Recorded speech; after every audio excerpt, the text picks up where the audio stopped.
একদম। Thank you. এই মহিলা, কি সমস্যা আপনার? সাব্বির, দাদি তুমি চুপ করো। তুমি ওনাকে বাসায় ঢুকতে দিয়েছো কেন? উনি তোর মা, এভাবে কথা বলতে হয় না মায়ের সাথে। হ্যাঁ মা, এই মহিলা সেই মা যে তার ছেলেকে ছোটবেলায় ফেলে নিজের সুখের খোঁজে চলে গেছে। এই আপনি না 2 দিন পর পর এ বাড়িতে এসে ড্রামা সিরিয়াল মতো কান্নাকাটি করবেন না প্লিজ। আপনি চলে যান তো, এ বাড়ি থেকে চলে যান।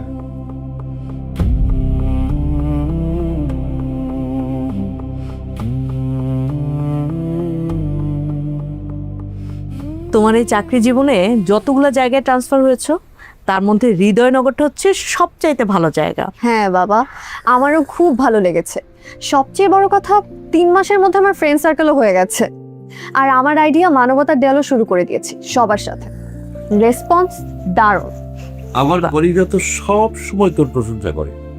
ওরা বলে তোমার সুকন্যা সত্যিকারের সুকন্যা, করবে না আমার বুক ভরে যায়। তুমি তো শিখিয়েছো বাবা, সত্যিকারের সুকন্যার মতো সব মানুষের পাশে দাঁড়াতে হবে, মানুষকে ভালোবাসতে হবে। আজকে তোমার বার্থডে, তোমার মা তাই তোমাকে উইশ করতে এসেছে। ও প্লিজ, যে মা আমাকে জন্ম দিয়েছে কিন্তু সেই মাকে আমি কখনো পাশে পাইনি, সেই মার কোনো রাইট নেই আমাকে বার্থডেতে উইশ করার। সাব্বির, প্লিজ দাদি, you know it very well, I hate my mother and I hate my life.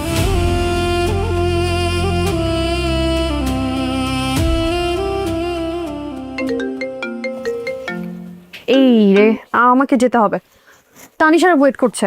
বাবা মা, গেলাম। এই আস্তে সাবধানে যা।